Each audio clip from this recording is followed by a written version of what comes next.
আরিশ, কোথায় উঠছো তুমি?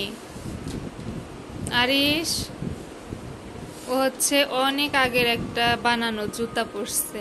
ইশরা হচ্ছে ডয়ারের মধ্যে পাইছে, তারপর পরায় দিছে। ওকে এই যে খিচুড়ি খাওয়ানোর জন্য দাঁড়ায় আছি। 2 দিন হলো এর উপর দাঁড় করায় দিয়ে তারপর হচ্ছে খাওয়াই, না হলে একটুও খায় না। আরিশ, এই যে একবার একটু খাই আমরা, একটুখানি মুখে নিয়ে দেখাই। এই যে একটু মুখে নিয়ে দেখাই। বাবা, কত চেষ্টা করে জোকে খাওয়াচ্ছি, পড়ে যাবা তুমি। আরিশ, এই দেখেন পায়ের মধ্যে থেকে জুতা অর্ধেক বের হয়ে আসছে পা, তাও এটা পরছে আর খুলবে না সে। আরিশ, তোমার জুতা কই? ওইটা তোমার জুতা, খুব সুন্দর হয়েছে। ওই যে ওর জন্য এখানে টেবিলে দেখেন বেঁধে রাখছে কিবোর্ড, সে হচ্ছে টেনে বের করে ফেলে।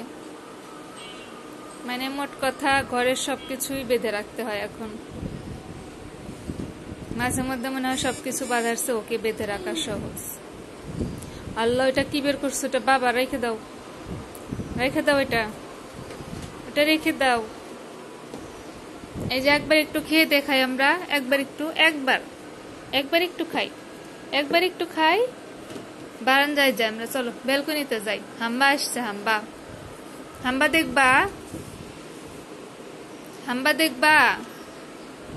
আরিশ, হাম্বা দেখবা তুমি?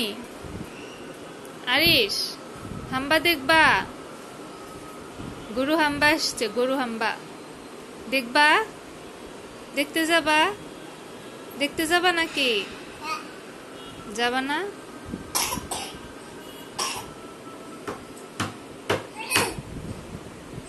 গরু হাম্বা দেখবা না?